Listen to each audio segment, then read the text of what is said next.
रघुपति राघव राजा राम पतित पावन सीताराम। रघुपति राघव राजा राम पतित पावन सीताराम। सीताराम सीताराम भज प्यारे तू सीताराम। सीताराम सीताराम भज प्यारे तू सीताराम। रघुपति राघव राजा राम पतित पावन सीताराम। ईश्वर अल्लाह तेरे नाम, ईश्वर अल्लाह तेरे नाम सबको सन्मति दे भगवान। रघुपति राघव राजा राम पतित पावन सीताराम। रघुपति राघव राजा राम पतित पावन Sitaram.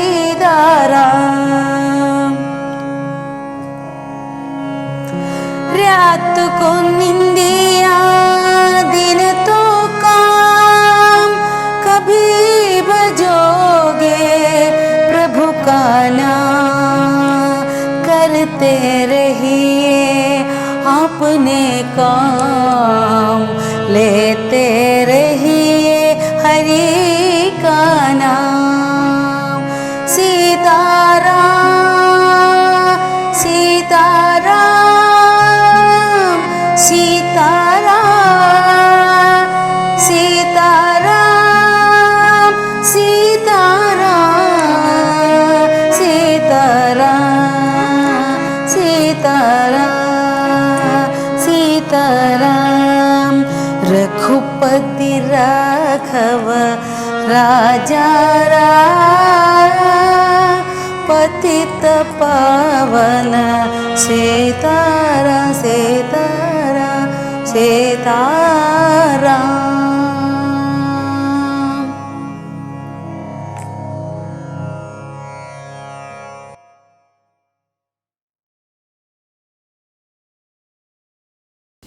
Dear friends, today is October 2nd, Gandhi Jayanti, 150th birth anniversary of Mahatma.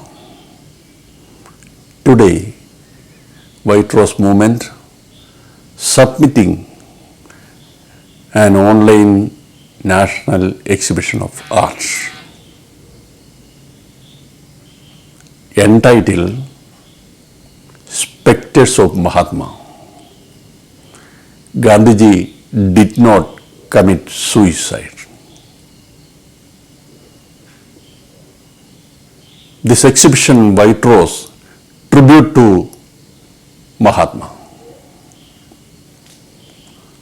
Mahatma killed by Nathuram Godse, 1948, January 30th. After 73 years, still the saffron fanatic force showed the close range of image of Gandhi. They killed again and again. They fear Gandhi. They fear the ideology of Gandhi. They fear the value of Gandhi. They fear the dreams of Gandhi. So, they are turned against farmer. They dislike and fear Gandhi's people too. So they killed Dalbolkar. So they killed Pansare. So they killed Kalburgi. So they shot Gauri Lankesh. This exhibition is a protest too against this kind of fanatic saffron group. We are artists. We have also resist and protest this kind of evil activities. This is the 5th exhibition of White Rose. We are planning this kind of 3 more exhibition very soon. November 1st, we start an exhibition, namely for the farmers, for the Kisans. Kisan peoples are struggling in India because the government making anti-Kisans bills for the corporate people. December 1st, we start another exhibition titled Native Art of India. The works of the marginalized. We exhibit through Native Art of India the works of folk and tribal arts of India. December 25th, we are planning another exhibition entitled Love Thy Neighbor, Padosi Se Pyar Karen. It will happen on the day of Christmas. Today, our exhibition will inaugurate by Dr. G.N. Devi. Dr. Devi is a well-known, internationally well-known writer, thinker, and a Gandhian. Now he is wandering in the interior villages of India with the Kisan people, with the farmer people. He is working for them. He is an activist too.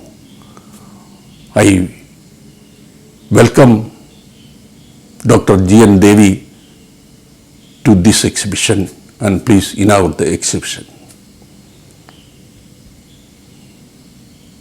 The inaugural function presided by Dr. Kalyan Kumar Chakravarti. He is a well-known writer. He is a thinker.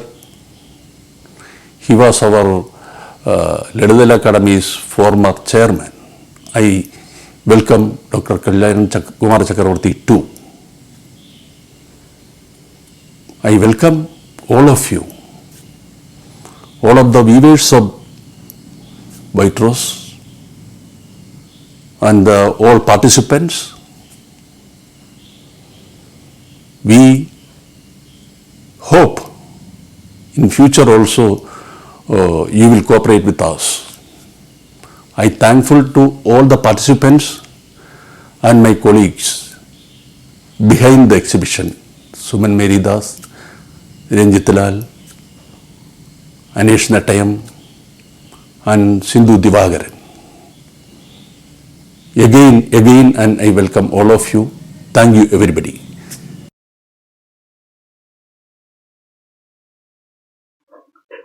आज हम सत्यपाल जी के निमंत्रण पर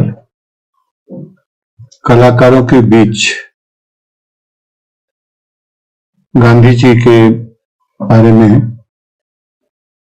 चर्चा करने के लिए आए हैं।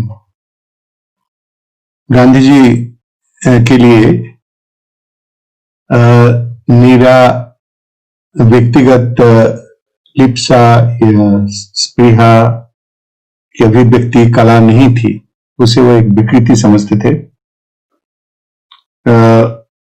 उनके लिए कला सत्य की उपासना थी, और चाहे वो एक चेहरे के प्रस्तुति हो, चाहे एक दृश्य की, चाहे एक कल्पना की, उसमें सत्य की खोज अवश्य ही होना चाहिए। तो आज की सत्य क्या है? गांधी जी की हत्या हुई तो थी, लेकिन क्या गांधी जी केवल व्यक्ति थे? गांधी जी तो एक सिद्धांत थे जिसकी हत्या निरंतर होती जा रही है, एवं ये हत्याएं असत्य के ऊपर एवं शासन को कला विहीन रूप से चलाने के नतीजे के तौर पर हो रहा है। तो क्या शासन में, हमारे केंद्रीय शासन में एवं अन्य जगह में जहां भी विकृतियां हैं, ये सत्य की खोज, इस कला की खोज हम कर पा रहे हैं? हमें तो नहीं लगता है कि हम कर पा रहे हैं। जितनी हत्याएं की बात हम करें कि हाँ, कुछ लोगों की हत्याएं हुई हैं जिनकी जो शासन की आलोचना करते थे या कोई जन विरोधी नीति के विरोध करते थे, उनकी हत्याएं हुई है। तीनों संख्या में कितने थे? लेकिन जब आप डिमोनिटाइजेशन की बात करें, जीएसटी की बात करें, अर्थनीति की हत्या की बात करें, या तो जब पूरे देश भर के माइग्रेंट लेबर इधर उधर पड़े हुए थे, बिखरे, तब आप विदेश के कोई राष्ट्रपति के लिए दीवार बना रहे हैं, या आप बुलेट ट्रेन बना रहे हैं जब देश के लोग अनहार में मर रहे हैं, या कुछ धन एकत्र कर रहे हैं जिसको ना पार्लियामेंट देख सकता, ना कोई देख सकता है, कोई ऑडिट नहीं हो सकता, और बड़े बड़ी मूर्तियां बना रहे हैं, जबकि जिनके लिए बना रहे हैं वो किसानों के लिए, और जो लोग खाए बिने मर रहे हैं उनके लिए लड़कर जीवन के अंत किया। तो हत्याएं कितनी हुई है, कितने लोग मरे हैं, माइग्रेंट लेबर कितने लोग मरे हैं, भूखे नंगे कैसे मरे हैं, ये हम लोग अगर देखें तो हम लोग देखेंगे कि हमें अपनी नीति के जो सुधार है उसके लिए कला को उत्सर्गित करना चाहिए। हम लोग जब स्वाधीनता हमें मिली तो हम लोग, गांधी जी ने कहा था कि हम देखें कि हम किंग लॉक की जगह में किंग स्टॉक को तो नहीं ले रहे हैं, हम परिवर्तन सही तो कर रहे हैं, और क्षमता का दुरुपयोग करने की, रोकने की जो शक्ति है उसे वो स्वराज समझते थे। यानी स्वाधीनता हमें इसीलिए मिलना चाहिए कि हम सत्ता के दुरुपयोग को रोक सके, अन्यथा वो स्वराज नहीं है। तो इसलिए जब उन्होंने एक बार कहा था, अगर हमारी कोई हत्या करते हैं और हमारी मृत्यु हो जाती है, उस समय अगर हमारे जबान पे भगवान का नाम आ जाता है और हमारे हृदय पे उनकी मूर्ति स्थापित होती है, तो मैं समझता हूं कि हमारी कला एवं सत्य की जीत हुई। तो हमें मालूम है कि उन्होंने हे राम शब्द के साथ उनका जीवन का अंत हुआ, किंतु आज अगर गांधी होते तो पता नहीं कितने दफे उन्हें हत्या करने की जरूरत पड़ती, क्योंकि हर जगह में खड़े हो जाते और कितने दफे उनको हत्या करते। तो बात यह कि जब हम उनके नीतियों को देखें कि किस तरह से वो सत्याग्रह, केवल सत्याग्रह एक शब्द नहीं है, सत्य के लिए कैसे लड़ते थे, हम त्रिस्तरीय एक ढंग से उसे देख सकते हैं। तो ग्रामीण स्तर पे आपको मालूम है कि बिहार के चंपारण और गुजरात के खेड़ा में जो किसानों का आंदोलन हुआ था, उसमें उन्होंने किस प्रकार से ब्रिटिश शासन का विरोध किया था एवं जीत हासिल किया था। एवं उस समय जो किसान आंदोलन हुआ था, उस समय भी ब्रिटिश सरकार जो औपनिवेशिक नीति अपना रहे थे और उसी औपनिवेशिक नीति को आज हम अपना रहे हैं देश के अंदर के लोगों के बीच में विभाजन करने के लिए। और चाहे हम पर्यावरण की नीति का उल्लंघन की बात करें, हम जंगल जला रहे हैं और बड़े बड़े उद्योगपतियों को हम लोग उसमें जगह दे रहे हैं, चाहे हम बड़े बड़े उद्योगपतियों को कृषकों के पास पहुंचा रहे हैं, मंडियों के अशक्त कर रहे हैं, और या तो बड़े बड़े उद्योगपतियों की मदद के लिए पेस्टिसाइड, हर्बिसाइड, जर्मिसाइड के उद्योग को बढ़ा दे रहे हैं, चाहे हम ये सब कुछ भी कर रहे हैं, तो उसका उद्देश्य एक उत्तर औपनिवेशिक उपनिवेशवाद है, जिसमें ग्राम एवं शहरों के बीच में खाई बनाने के प्रयास है। और जो गांधी जी के जो सबसे बड़ा जो सिद्धांत था कि हमें ग्राम को आगे बढ़ाना है और ग्रामीण सभ्यता को एक विकेंद्रीकृत सभ्यता जिसका आधार कुटीर उद्योग हो, जिसके आधार वहां के आम जनता के कौशल हो और उस कौशल के ऊपर आधारित उद्योग हो, और यहाँ की मिट्टी के हम सम्मान करें और उस मिट्टी के साथ वहाँ के जीव जंतु, वहाँ के आसमान, वहाँ के जल, वहाँ के पानी जिस गहन संबंध रखता है उससे हम आदर करें और उसे आगे बढ़ाएं। ये जो नीति उनकी थी, जो जेसी कुमारप्पा के साथ उन्होंने रचना की थी, उसे तो हम भूल रहे हैं और हम उपनिवेशवाद को आगे बढ़ा रहे हैं, देश के अंदर विभाजन रेखाएं खींच रहे हैं और औद्योगिकरण, व्यापारीकरण हम कृषि के क्षेत्र में ले जा रहे हैं। और कहाँ ग्रामीण सभ्यता को बढ़ावा देने की बात है। ये जो डिजिटल और स्मार्ट और मेक इन और स्किल और स्टार्टअप इंडिया वगैरह हैं, ये इंडिया के लिए है। आप देखें, गौर करें, ये भारत के लिए नहीं है। और इसका उद्देश्य ये है कि मशीन लर्निंग के माध्यम से गांव में जो श्रमिक हैं उन्हें लेकर जो शहरी उद्योग है उसे हम फॉर्डर दे, यानी ग्रामीण श्रमिकों को ग्राम में रखने के लिए जो विकेंद्रीकृत उत्पादन व्यवस्था, वो व्यवस्था की बात गांधी जी ने की थी, उसके पूरे विपरीत है।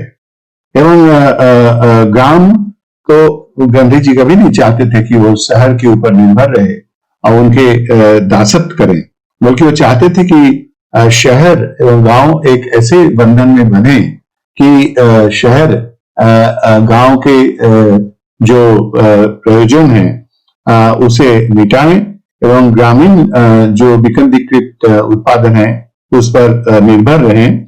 उससे जो शहर के जो विकृतियां हैं, शहर के जो गंदगी है, तो शहर के जो प्रदूषण है, वो सब नहीं बनेंगे। लेकिन कहाँ, आज तो हम शहरों को इस तरह से बढ़ा रहे हैं, अनियमित अनियंत्रित ढंग से बना रहे हैं कि जिसका कोई रियल एस्टेट बिजनेस के लिए, दूसरे बिजनेस के लिए हम शहरों के उद्योगपतियों को बढ़ावा दे रहे हैं। और ग्रामीण क्षेत्रों में जो अब्दुल कलाम साहब ने जो कहा था कि एक पूरा यानी urban amenities for the rural poor, उसे हम करें और ग्रामीण जो जैविक एवं सांस्कृतिक वैविध्य है उसे हम विनाश न करें। और उस नीति का तो कहीं पालन ही नहीं है।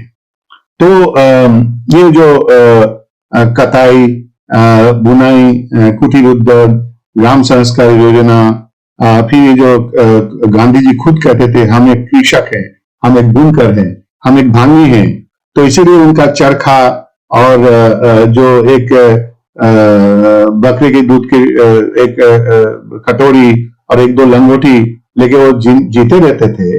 और काउंट टॉलस्टॉय और रास्किन के मत पढ़ के उन्होंने एक बॉडी लेबर की स्वीकरण किया था।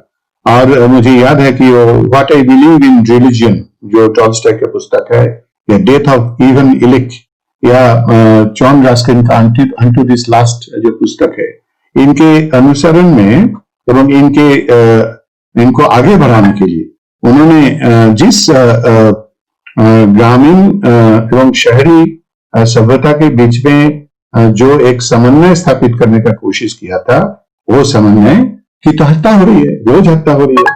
तो धनतंत्र बाद के उन्होंने विनाश के लिए बात नहीं की थी, कैपिटलिज्म की विनाश उन्होंने चाहा था, लेकिन कैपिटलिस्ट सारे लोगों का विनाश चाहता ऐसा नहीं है।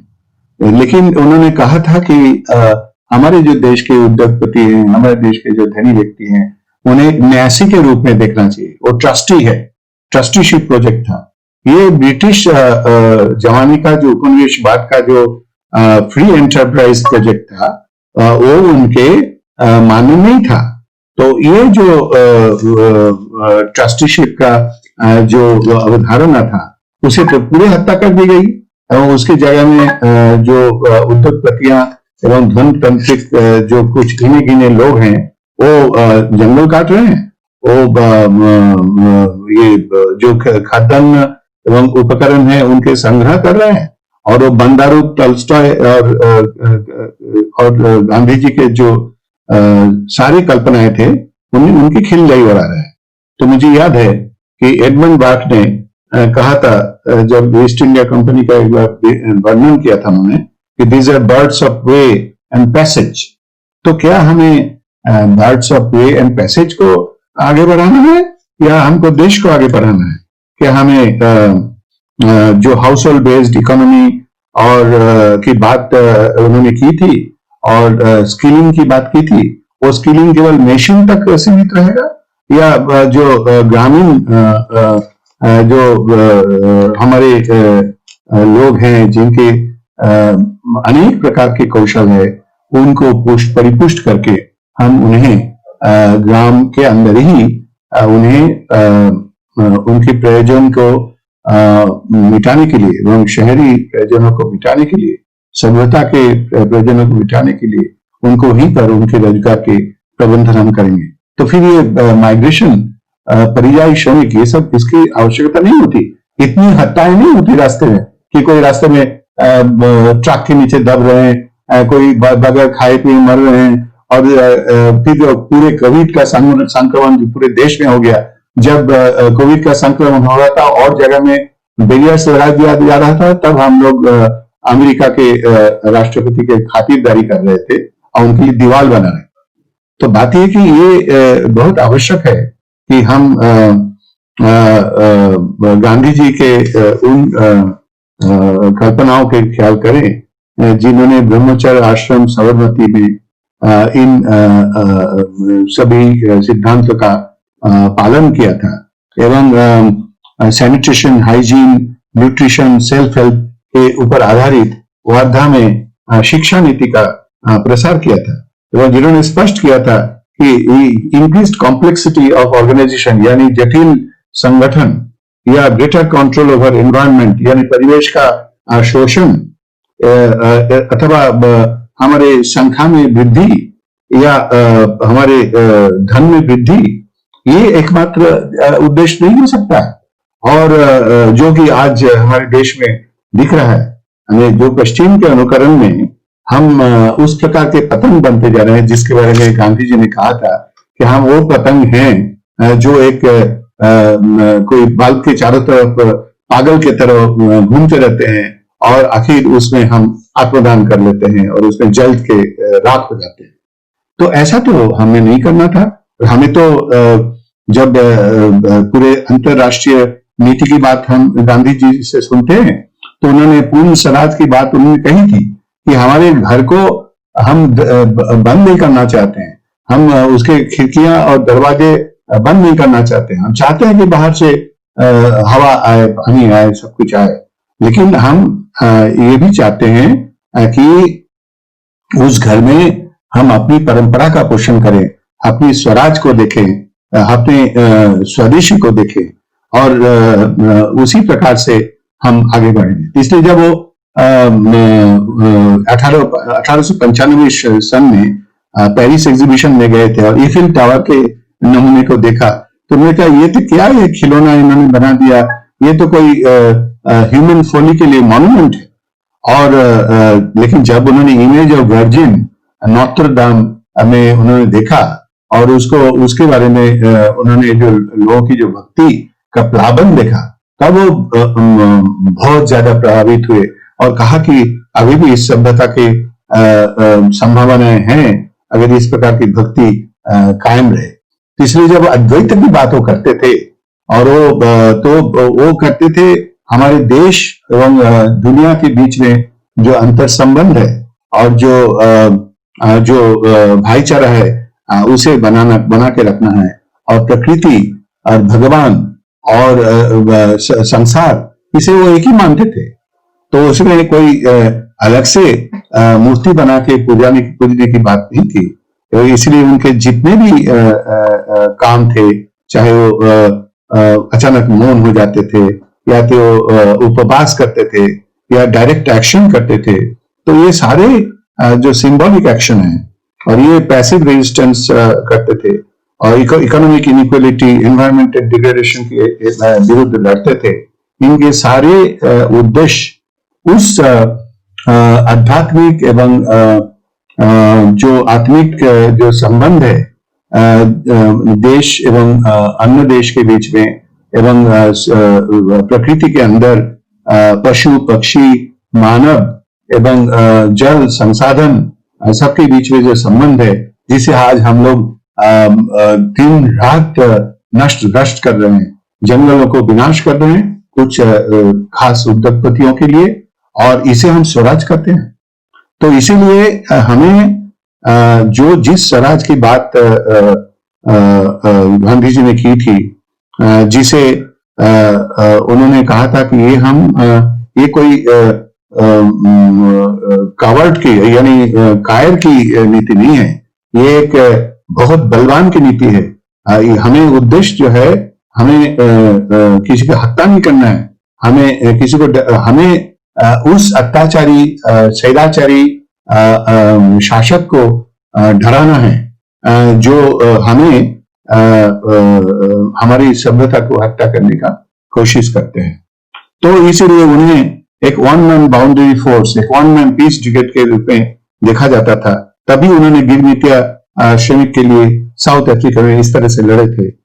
तभी वो कहते थे कि the objective is not only to kill, the will to kill, but also to advance the non-violent world. तो इनके जो क्विट इंडिया और डू एंड डाई इस तरह की जो शब्द की रचना वो करते थे, ये एक हिंसक समाज और हिंसक प्रशासन के विरुद्ध आवाज उठाने के लिए करते थे। एवं अगर हमें उनके पथ पे चलना है तो हमें याद करना है एवं अंतर्राष्ट्रीय एवं राष्ट्रीय एवं ग्रामीण एवं शहरी सभ्यता के बीच में जो अंतर संबंध है, न केवल उसे देखना है बल्कि याद करना है कि उन्होंने क्या कहा था।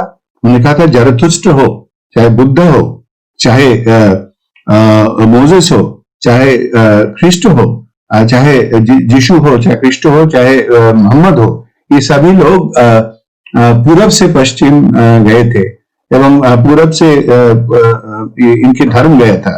ये खुद तो गए नहीं थे, लेकिन आज जब ईसा मसीह के जो धर्म है, जब वो पश्चिम में चला गया तो उसकी विकृतियां हो गई, और जिस धर्म के तहत यीशु ख्रिस्ट ईसा मसीह गरीबी और सिंप्लिसिटी का स्वीकरण किया था, उसे तो लोग भूल गए, और उसे हम भी भूलकर पश्चिमी संस्कृति का हम अपना रहे हैं और हम कह रहे हैं कि हम पूर्वगामी है, पश्चिमगामी नहीं है।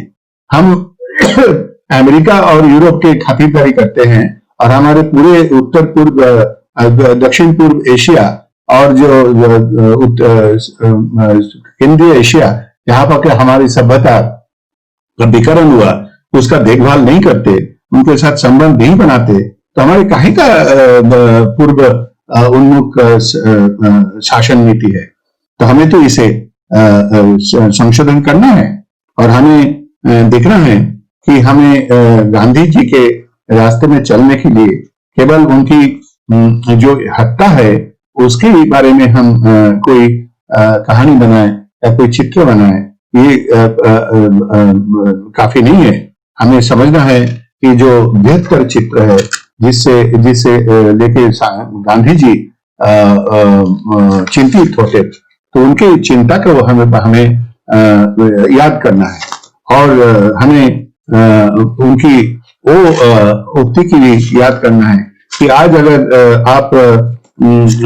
आपको कोई निर्णय लेना है कि हमें क्या करना है, तो आप याद करें वो सबसे गरीब, सबसे विपन्न, सबसे अपांत्य उस व्यक्ति का चेहरा याद करें जो कि आज जिनकी रोज हत्याएं हो रही, चाहे माइग्रेंट लेबर हो, चाहे वो साधारण एक व्यापारी हो, जिनके बारे में हम लोग सोचते नहीं है, खाली हम लोग बड़े उद्योगपतियों के बारे में सोचेंगे। तो क्या हमको केवल गांधी की हत्या के चित्र बनाना है कि हमें इस विपत्ति की चित्र हमें समझना है और उसको बनाना है। और हमें ये जो देश की जो सामूहिक एक विपत्ति है जिसे हमें दूर करने के लिए हमें जो सही धर्म का पालन करना है, वो धर्म विभाजन का धर्म नहीं है, वो धर्म एकता की धर्म है। उस धर्म में कोई रेखाएं नहीं खींची जाती है। उसमें सबसे जो गरीब है, सबसे जो विपन्न है, वो सबसे आगे उनके ख्याल रखना है। क्या गांधी जी ने नहीं कहा था, उनके बारे में ये कहा गया कि रॉबर्ट ब्राउनिंग का एक इंस्टेंस टिरनस नाम की कविता है जिसमें उन्होंने लिखा, एक व्यक्ति को हत्या की जाती है तो अचानक खड़े हो जाते हैं और वो उनके बारे में वो कहा जाता है, do you see just my vengeance complete, the man sprang to his feet, caught at God's skirt and prayed and so I was afraid। जैसे ही उसकी हम हत्या किए वो खड़े हो गए और भगवान के जो कपड़े हैं उसका खूंट उन्होंने पकड़ लिया, तो हमें डर लगा। तो इस प्रकार के जो डर है, जो रोज हमारे पर्यावरण और हमारे जो अमन चैन और हमारे अर्थनीति, ग्रामीण या शहरी अर्थनीति की हत्या कर रहे हैं, और हमारे यहाँ पर जो हमारी जो सभ्यता की जो संभावनाएं हैं उसे दूर कर रहे हैं। हमारे आज के दिन अगर जो औद्योगिकरण, वैश्वीकरण और नगरीकरण जिसमें कोई नियमन नहीं है, जिसका नीति हम अपना रहे हैं, और जो गांधी जी के जो ग्रामीण सभ्यता, शहरी सभ्यता और वैश्विक सभ्यता के बीच में अंतर संबंध, मिट्टी, जल, पानी, जंगल, जमीन, उनके बीच में जो अंतर संबंध के पर जो सभ्यता का कल्पना गांधी जी ने की थी, उसे अगर हम वर्जन कर रहे हैं तो हम रोज उस हत्या में शामिल हो रहे हैं। आज अगर हमें शराब, अस्पृश्यता, गरीबी, असम्मान के विरुद्ध लड़ना है तो हमें हर प्रकार के विवाद, विरोध मिटाना है। हमको देश को एक मानना है। हमें उस प्रकार के पतन की तरफ इस सभ्यता के जो विकृत चेहरा है, उस आग के चारों तरफ जलकर दौड़कर मरना नहीं है। तो ये आज की हमारा उद्देश्य है बात करना कि जब गांधी जी सोचते थे तो संत तो थे ही, तो उनकी याद किसके बारे में आता था? जो शेरा, जो एक बार्बर थे यानी नापित, और सजना जो एक कसाई थे, एक गोरा जो कि एक पॉटर थे, और रईदास जो एक कबलर थे, और खमेला जो एक अस्पृश्य थे, टुकाराम जो एक कुंभी थे। तो अगर हमें सत्य की खोज करना है तो हमें उनकी जो नीतियां हैं, सत्य, अस्तेय, अपरिग्रह, ब्रह्मचर्य, स्वदेशी, स्पर्श भावना, उनकी याद करना है। और ये याद करना है कि गांधी जी गीता और अर्नोल्ड की लाइट ऑफ एशिया बुद्ध के बारे में, और Christian sermon on the mount, इन तीनों को एक साथ लेते थे और साथ साथ जैन अनेकांतवाद के ऊपर विश्वास करते थे, और हिंदू मुस्लिम को एक साथ चाहते थे और चाहते थे कि ये एक साथ एक ही माँ की, देश की मातृका की पूजा करें और मनुष्य पूरे पृथ्वी में एक साथ चले। तो हम उस गांधी की हत्या ना हो, आइडिया ऑफ गांधी, ये इसके लिए हम लोग आज एकत्रित हुए हैं।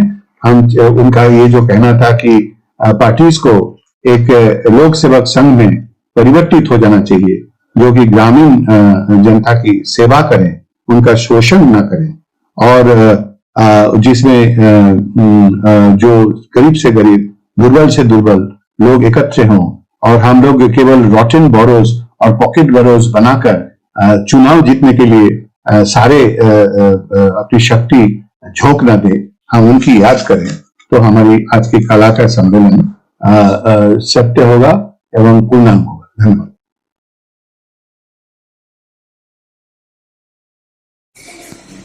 Namaste.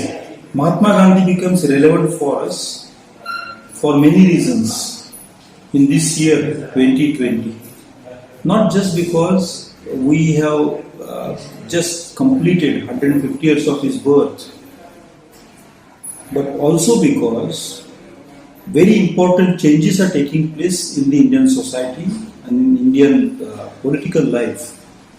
Two major things have happened. One is the education policy, and the other is the law related to agriculture, and both force us to look back at what Gandhi was saying.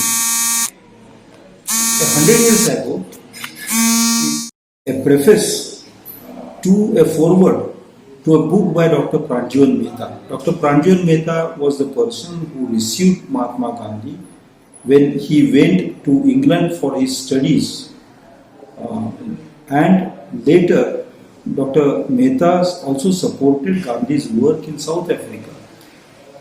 100 years ago, Pranjivan Mehta had written a book about the importance of mother tongue in education and asked Gandhi to write the preface. And Gandhi wrote in that, in the strongest possible words, that denying children education through mother tongue is denying them any opportunity for mental growth. He used very strong words in that preface. When the new education policy came, I was thinking of Gandhi's preface, and I realized that all that he was saying about bridging the gap between the rich and the poor, all that he was saying about reaching to the very last, all that he was saying under the impact of John Ruskin's unto this last, fell on its face flat when this policy was brought in. Then, 100 years ago, Gandhi started an agitation for farmers in eastern India. The Bihar indigo farmers had approached him, and Gandhi went there and collected testimonies, and after a lot of hard work got the law changed. A similar kind of law has come in today, making agriculture a contract, an industrial contract between farmers as producers and the buyers, the big merchants as holders and consumers. Gandhi would have felt greatly pained to see how the very foundation of Indian village is being rocked, shaken and disturbed. Gandhi would have opposed this kind of act tooth and nail. Why is it that India has to remember Gandhi time and again? Why is it that despite our having moved forward after his death, we have to go back and examine ourselves in the mirror that he holds before us? It is because Gandhi had thought very deeply about what civilization is, what right is, what truth is, and what human nature is. And it is because of these things that he could articulate what he called truth. He could articulate his inner voice.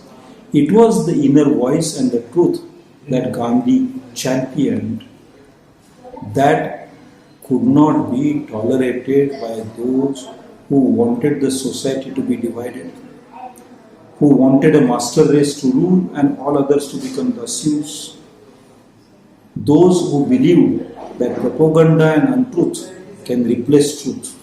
And it is those forces that made several attempts on his life, not once but several times, and tried to kill him, and finally managed to shoot him dead on 30th January 1948. We still have that thought in existence in India, and we still have Gandhi's legacy with us. And it is a choice before the nation whether the nation wants to choose Gandhi's legacy or the legacy of the killers of Gandhi. Did Gandhi commit suicide? No. Was Gandhi killed? No.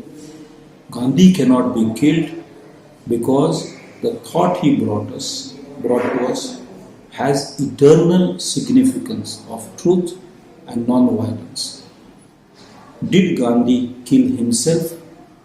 The answer is no. He consumed himself for the upliftment of the poor, for building a moral strength in the country. He actually struck the last nail on the coffin of colonialism. He made country free from the shackles of colonialism. Gandhi is a great prophet of freedom. He is a great advocate of truth. He is a great apostle of non-violence. Gandhi is deathless because of this. He can never be killed. He can never be removed from the memory of the people. Namaste.